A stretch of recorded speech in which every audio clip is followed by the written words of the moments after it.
You've ever wondered what maximum security prison is really like? Fret no more.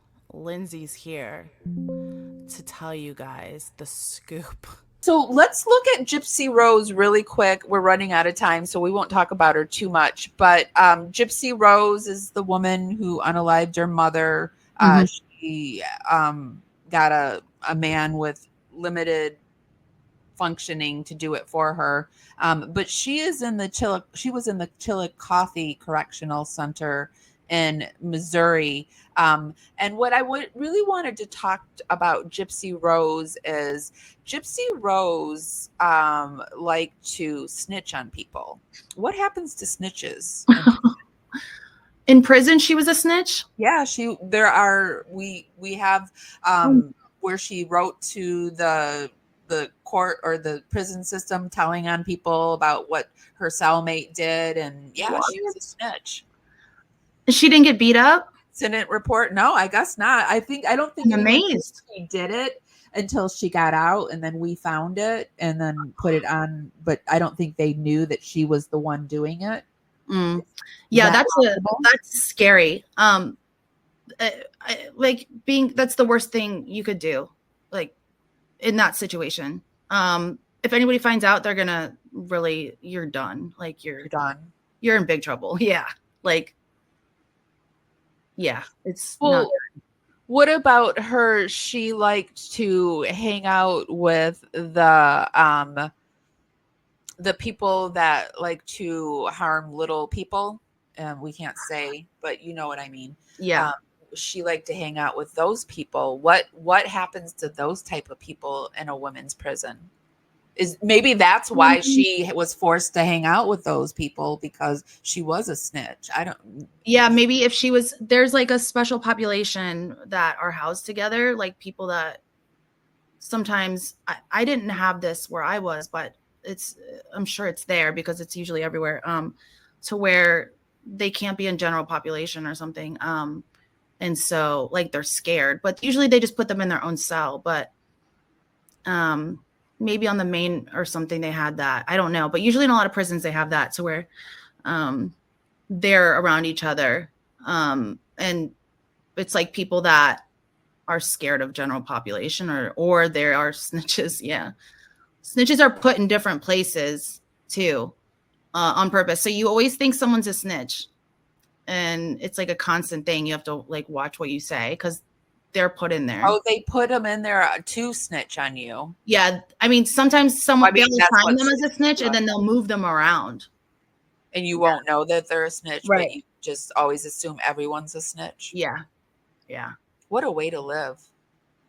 You're paranoid. It's like to trust anyone. It's insane. Yeah. It's like very dramatic, but like there's for good reason, you know, it's traumatic. It's intense.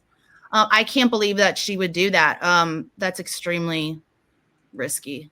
That's wild to me. I just wanted to ask. That was really all I had on Gypsy Rose, because I always wondered, like, how did she get out of?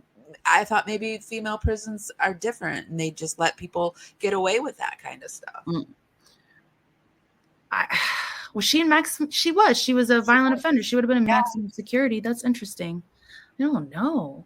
Yeah, there's, when there's incident reports and they have you write out what happened, she would write out, she would like say this person did this and this and this and this and this. And so that her incident reports are out there.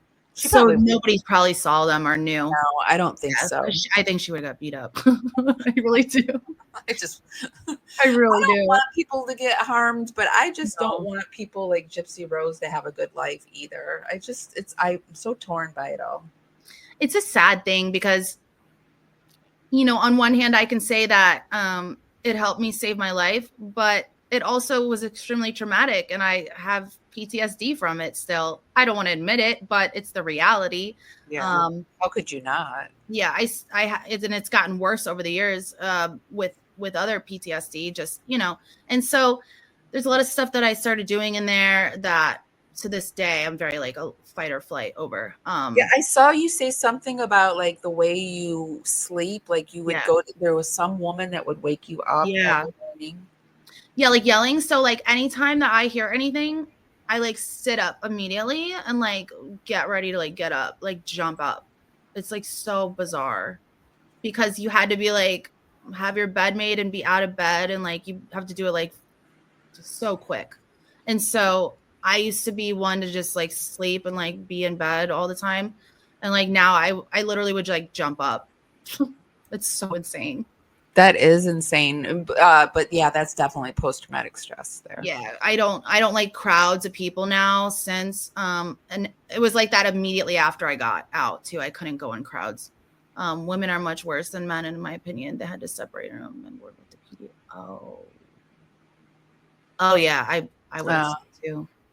Yeah.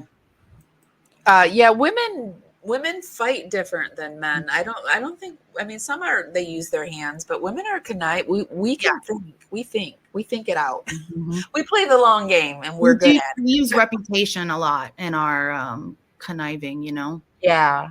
Yeah.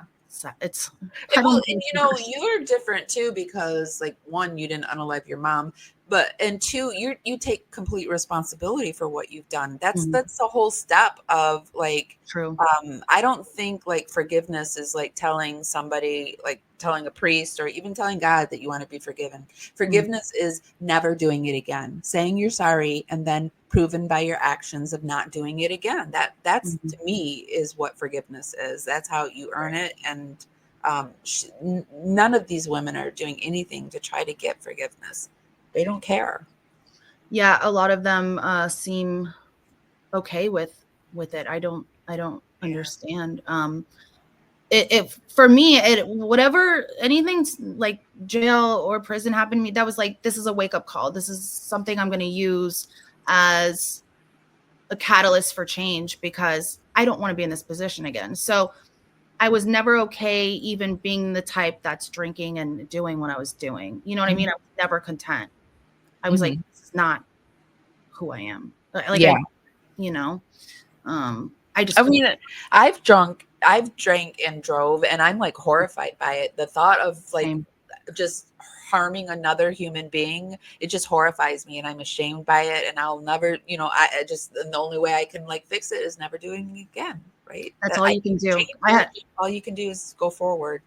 Yeah. I had a lot of guilt and shame for things that I did under the influence. And for many years, I'd like to think that I worked through it all, but it comes up still in different areas when I least expect it, for different things. And sometimes pretty more substantial in different areas, actually. So. When is the last time I did it? It's been like over 10, 20 years. It's been a long time. I don't do it. I don't. So, yeah. It's just, I mean, this is no excuse either, but when I did it, there wasn't Uber. There wasn't really, it was a small town. There wasn't even taxis. It was just stupid. And we all did it. I know so many people, like, I don't like not one of my friends didn't do it. And so, it was a different time. It was a horrible time. And I'm just so glad that I don't have to worry about harming someone in that way ever. So I got a DUI, but I was parked and I was using in my car. So I wasn't, but I could have gone somewhere, you know? Yeah. I would have. If you've ever driven drunk or high, then it could be you. And you should be very grateful that it wasn't you, and show other people that it did happen to grace if they're trying to make their life better. So that's the way I look at it. It's almost a numbers game. So it's like it can happen to anyone. We always think it's not going to happen to us, but it's like a lot of stuff happened to me that I thought would never happen to me, you know? And working in the substance abuse, a lot of people it happened like just like blocks away from their home. That's when it mainly did happen. So people thought like, oh, I'm not driving too far, but you know. Right. Exactly. That's exactly. So it's scary. Well, Lindsay, thank you so much for joining us. I hope maybe you'll come back and we can talk a little bit more about, I love talking about prison reform. I think it's really important. I think our prison system is messed up. And I think that this is one of the topics that I'm passionate about. I like to talk about it, and what we can do to maybe make it better. Because I don't think anybody should be super comfortable in prison, but I don't think they should suffer either. And also right. people are getting out of prison. Like the vast majority of people are getting out of prison. And so we need to do some kind of reform. Don't you think? Yeah. And you know what I really think is there's not enough substance abuse or mental health help in the prisons, because I think that would stop reoffenders the most, just in my opinion. Because I don't dig into statistics or anything or know the exact amount, but I know it's a high percentage of the women in there have the issues and they've done their crime under the influence. So that means probably a lot of them have issues, and so I think if they were to, give them an opportunity and like, have a substance abuse or mental health program in there. And I know a lot of places do, but something that actually like helps instead of like just punishment, I don't, it's, I don't know. There is a prison in California that's like this new project. I can't think of the name of it, but they have like all these programs, and they live in more like of a dorm type, but it's not like one big open area. It's like you live in like small cabin type situations, and they like create like home situations so that you get used to like not living in an institution, like you're more living in a home setting. And I like that. Jobs. And the vast majority, when they were interviewing them, everyone was like, oh, this is wonderful. Of course there were a few people who were like, this sucks. Of course there's people like that in there, but I don't think we need to degrade our human beings because you're getting out. I mean, how's it going to help you to degrade you in there and expect you to be outstanding citizens out there when you've been degraded and you have all this mental, physical, and not everybody is on the equal playing field. I don't care. Not everyone can pick themselves up by the bootstraps because not everyone was put on the same playing field. True. Yeah. Sorry, I'm gonna get off my soapbox. Oh no, you're good. Be sure to give this live a thumbs up. Helps me go out into the algorithm party out there. Bring more people back to the party. It's just a free way to help me out. I shall hang from the trees by the feet of a crow, and I will blow a kiss to you.